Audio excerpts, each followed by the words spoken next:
हमारे प्रभु एवं उद्धारकर्ता यीशु मसीह के सर्वश्रेष्ठ एवं अतुलनीय नाम में हिंदी अपम के सभी श्रोताओं का हार्दिक अभिनंदन। आज दिनांक 24 मई दिन सोमवार सन 2021 का मनन के लिए पाठ।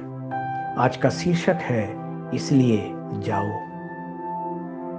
मत्ती रचित सुसमाचार 28वें अध्याय के 18वें और 19वें वचन में से हम इस तरह से देखते हैं, स्वर्ग और पृथ्वी का सारा अधिकार मुझे दिया गया है, इसलिए तुम जाओ।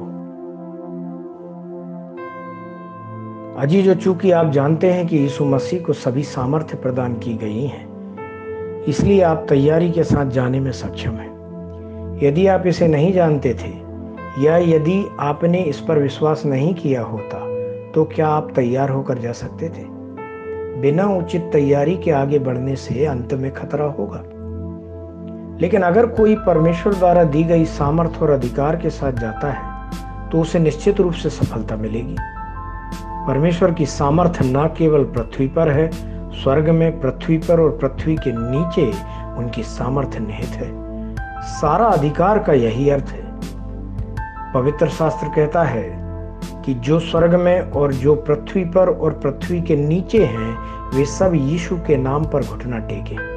फिलिपियों 2 अध्याय के 10वें वचन में इस तरह से लिखा है। इसलिए जब वे आपको जाओ कहते हैं तो आप न केवल उनकी सामर्थ्य और अधिकार के साथ बल्कि उनके नाम के साथ भी आगे बढ़ने में सक्षम होते हैं। मसीह कभी असफल नहीं होते, और जब आप उनके नाम के साथ आगे बढ़ते हैं तो आप भी असफल नहीं होंगे। वह आपको वैसे ही भेजते हैं जैसे भेड़ों को भेड़ियों के बीच भेजा जाता है, लेकिन आप भेड़ियों से भी ज्यादा ताकतवर हैं। परमेश्वर आपके साथ है, स्वर्गदूत भी आपके साथ हैं, सारा स्वर्ग और पवित्र आत्मा आपके साथ है।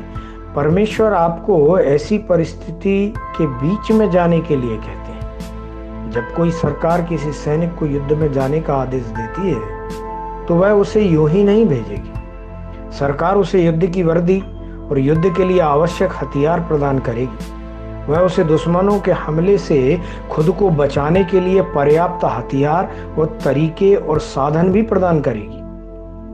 उसी तरह जब आप जाते हैं तो परमेश्वर आपको प्रतिज्ञाएं प्रदान करते हैं। यीशु मसीह ने कहा, देखो मैंने तुम्हें सांपों और बिच्छुओं को रौंदने का और शत्रु की सारी सामर्थ्य पर अधिकार दिया है, और किसी वस्तु से तुम्हें कुछ हानि ना होगी। लूका 10वें अध्याय के 19वें वचन में हम ऐसा पाते हैं। कितनी शक्तिशाली प्रतिज्ञा है यह। जब यीशु आपको जाने के लिए कहते हैं तो वह आपको वरदान और सामर्थ से भर के आपको भेजते। वह आपको अपनी प्रतिज्ञाओं और सामर्थ से ऐसा मजबूत करते हैं कि आपका कोई विरोध नहीं कर सकता। परमेश्वर के प्यारे बच्चों, जब आप बांधने की कोशिश करेंगे तो वह बंध जाएगा, जब आप उसे खोलने की कोशिश करेंगे तो वह खुल जाएगा। ध्यान करने के लिए आज जो वचन लिया है मत्ती 16वां अध्याय उसका 19वां वचन, जहां इस तरह से लिखा है, जो कुछ तू पृथ्वी पर बांधेगा वह स्वर्ग में बंधेगा, और जो कुछ तू पृथ्वी पर खोलेगा वह स्वर्ग में खुलेगा।